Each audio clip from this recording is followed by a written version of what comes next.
Olá, nessa videoaula aqui nós vamos fazer uma discussão de como calcular o período fundamental e até mesmo também determinar se a função que nós estamos tentando calcular, a série de Fourier, ela é realmente periódica. Então veja só como que é o problema. Imagina aqui que nós temos esses três sinais aqui, né? E nos é pedido para calcular a série de Fourier deles. Só que esses sinais aqui, eles não são tão simples como no exercício anterior, que nós já tínhamos, digamos, o gráfico aqui do sinal e nós já tínhamos o período bem definido. Aqui nós temos só sinais com diferentes frequências angulares e nós não sabemos exatamente, e nós sabemos qual que é o período então de cada um desses sinais separados, mas nós não sabemos qual que seria o período do sinal total, ou seja, da soma de todos eles. Porque como eles estão com frequências diferentes, no caso aqui são senoides, nós sabemos que o resultado vai ser meio que uma senoide deformada, assim, que ela vai ter alguma coisa assim, né? Mas a priori nós não sabemos qual que seria o período dessa senoide. Mas felizmente nós temos aqui um método, né, que ele vai nos ajudar a encontrar esses períodos, né? Basicamente, né, nós temos aqui um passo aqui que ele vai nos determinar se a função é mesmo periódica, né? E para que a função seja periódica, a razão entre as frequências ela deve ser racional. E aqui em seguida nós temos duas opções para calcular ou a frequência ou o período fundamental dos sinais. Você observa aqui que a frequência fundamental ela vai ser o máximo divisor comum das frequências e que o período fundamental vai ser o mínimo múltiplo comum dos períodos. Inclusive aqui está errado, né? Tá períodos. Agora sim, o MMC ele vai ser o mínimo múltiplo comum dos períodos. Então vamos lá, nós temos aqui esses sinais aqui, né? São três sinais e esses três sinais eles são compostos por senoides. Mas esse método ele valeria também para sinais que não são senoides. Por exemplo, se isso aqui fosse mesmo um cosseno e isso aqui fosse aqui uma onda quadrada, e ela tivesse algum período aqui, nós poderíamos aplicar o método da mesma forma, porque a única coisa que importa nesse método são as frequências e os períodos. Então vamos começar, né? Vamos começar aqui por esse sinal aqui x1 de t, né? E o que vai nos importar é justamente, como eu disse, é as frequências e os períodos, né? Então a gente pode ignorar basicamente todo o resto da expressão e só focar a atenção nesse 1 sobre 2, nesse 2 sobre 3 e nesse 7 sobre 6. Que esses aqui são as nossas frequências angulares fundamentais dos sinais. Então descendo aqui é 1 sobre 2, né? É 2 sobre 3 e 7 sobre 6. Aqui você observa, né, que nós temos aqui os valores de ômega dos diferentes sinais. Então nós vamos calcular já direto o ômega zero, né? E para calcular esse ômega zero nós podemos usar esse mesmo método aqui das frequências. Porque se você lembrar, né, o ômega ele vai ser sempre igual a 2π vezes f. Mas o primeiro passo antes de determinar o período ou a frequência fundamental desse sinal é verificar se esse sinal ele é realmente periódico.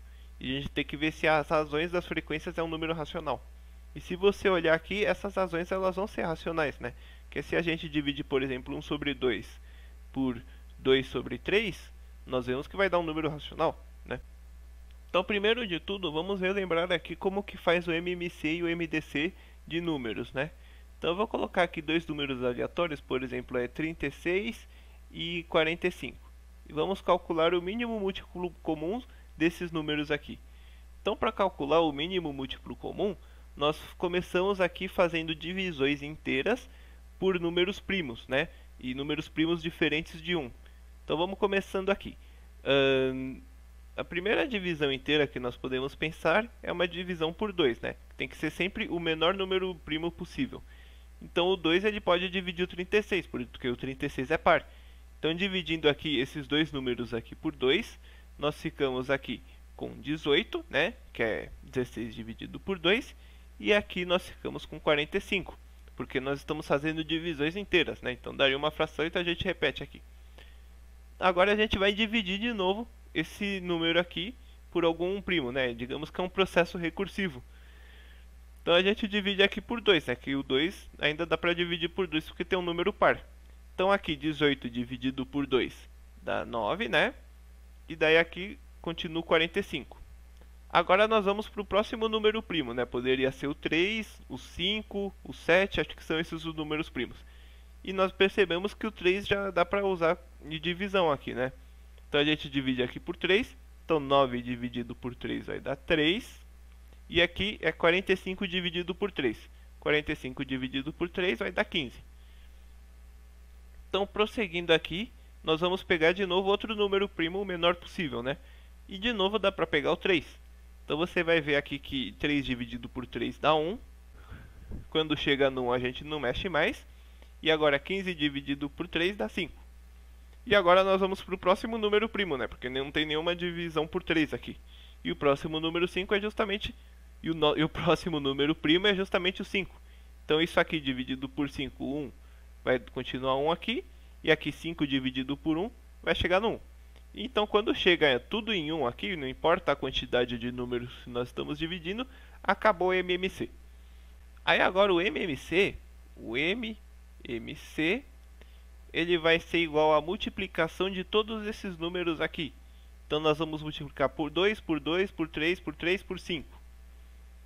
Então essa multiplicação aqui eu vou escrever aqui embaixo. Então é um 2 ao quadrado vezes 3 ao quadrado vezes 5, que vai dar 180. Então 180 é o mínimo múltiplo comum desses números. E agora o MDC. O MDC, se a gente já calculou o MMC, o MDC é bem fácil. Porque nós vamos então pegar os números que conseguiram dividir todos os números aqui do lado, né?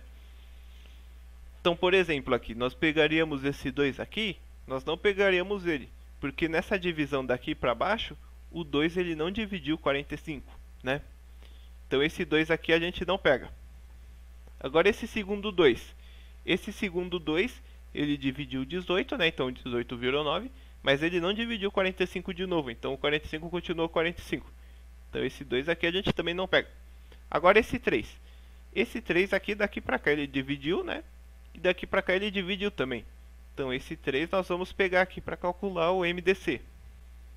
Por fim, esse 3 aqui também dividiu, né? Então ficou divisão de 3 por 3 e de 15 por 3. Então a gente pega esse 3 aqui. E esse 5 aqui a gente não pega. Então nós pegamos o 3 duas vezes, né? Então para calcular o MDC, ele vai ser a multiplicação desses números aqui que nós pegamos, né? Então vai ser 3 vezes 3 no caso. Então fazendo aqui 3 vezes 3, nós chegamos em 9, né?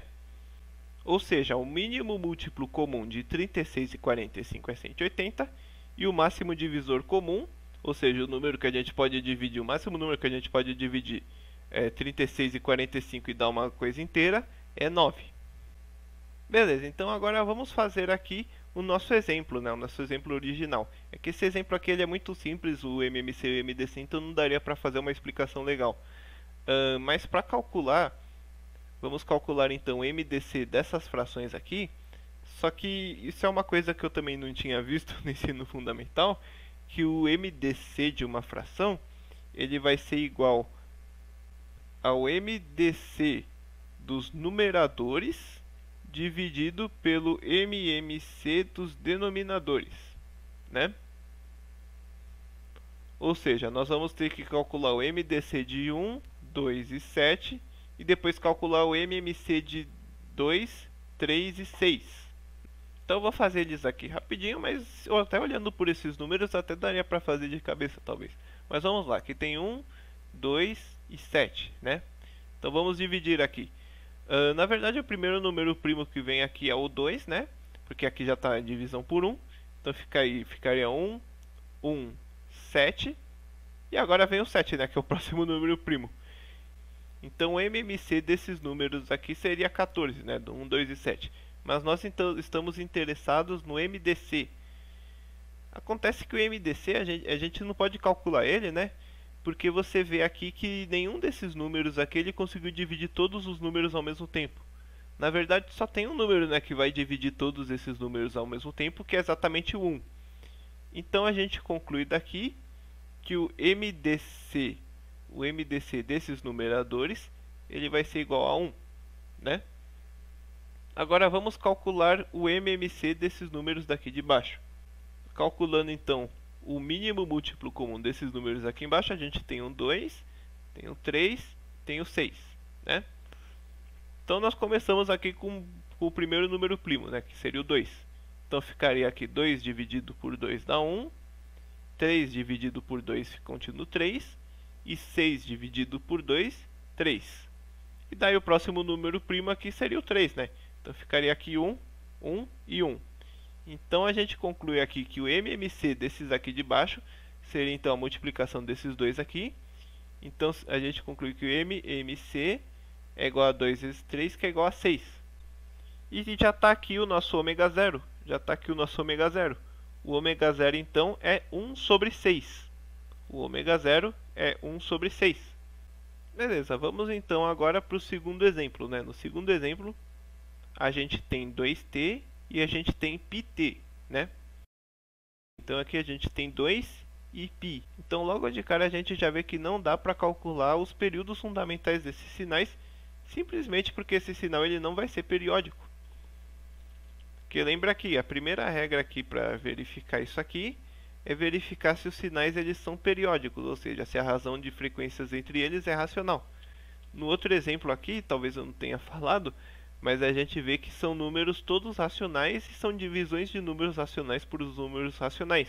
Então, por exemplo, 1 sobre 2 dividido por 2 sobre 3 vai dar um número racional. Nesse segundo caso aqui, nós não temos números racionais aqui. O 2 sobre π ou π sobre 2 não é racional. Então esse aqui não é periódico. Então a gente não pode calcular esse aqui. Ok, agora vamos aqui para o terceiro exemplo, né? Nesse terceiro exemplo, a gente tem 3 raiz de 2 e 6 raiz de 2. Então esse aqui ele não é periódico. Não, na verdade ele é periódico sim. Veja só aqui. A gente tem então aqui 3 raiz de 2 e 6 raiz de 2, né? Se nós dividirmos um pelo outro, por exemplo, eu vou dividir o primeiro pelo segundo, então fica 3 raiz de 2 dividido por 6 raiz de 2. O raiz de 2 corta com raiz de 2, e nós ficamos então com 3 sobre 6. E 3 sobre 6 é um número racional, porque a raiz de 2 acabou se cortando, né? Então quer dizer que nós podemos determinar a série de Fourier desse sinal aqui, desse terceiro sinal. Só que daí para esse caso seria melhor até você depois procurar por aí. Tem uma coisa que se chama MMC e MDC generalizados. Só que nós vamos fazer uma coisa que foi bem semelhante ao que nós fizemos aqui para calcular o F0 ou o ômega zero. Nós vamos considerar que a gente só está multiplicando por uma constante aqui na frente. No caso aqui essa constante ela aparece em todo lugar, que é o raiz de 2. Então nós vamos meio que ignorar esse raiz de 2 até o final do problema e depois nós vamos aplicar ele de novo. Então vamos então calcular o MDC de 3 e 6. Então vamos ficar aqui um MDC de 3 e 6. Então o primeiro número racional, o primeiro número primo que a gente pode dividir é o 2, né? Então ficaria 3,3. E daí a gente divide pelo segundo aqui, que seria o 3. E daí o 3 consegue dividir os dois e fica com 1 e 1. Então o MDC é o produto dos números que divide os dois números aqui. E no caso aqui é só esse 3 aqui. Esse 2 aqui ele não dividiu os dois juntos. Então a gente ficaria aqui que o MDC seria igual a 3. Só que a gente não pode esquecer desse raiz de 2 que nós ignoramos aqui há pouco, né? Então seria 3 raiz de 2. Então resumindo aqui, esse primeiro aqui ele tem uma frequência fundamental, ele tem um ômega zero de 1/6. E esse aqui ele tem um ômega zero 3 raiz de 2. Bom, então é assim que nós calculamos esses ômega zeros, ou talvez F zeros e T zeros, a partir de sinais periódicos que nós não sabemos o período inicialmente. Nós primeiro verificamos se eles são realmente periódicos e depois nós calculamos utilizando o MMC e o MDC. Bom, espero que essa videoaula tenha sido útil, né? E até a próxima então.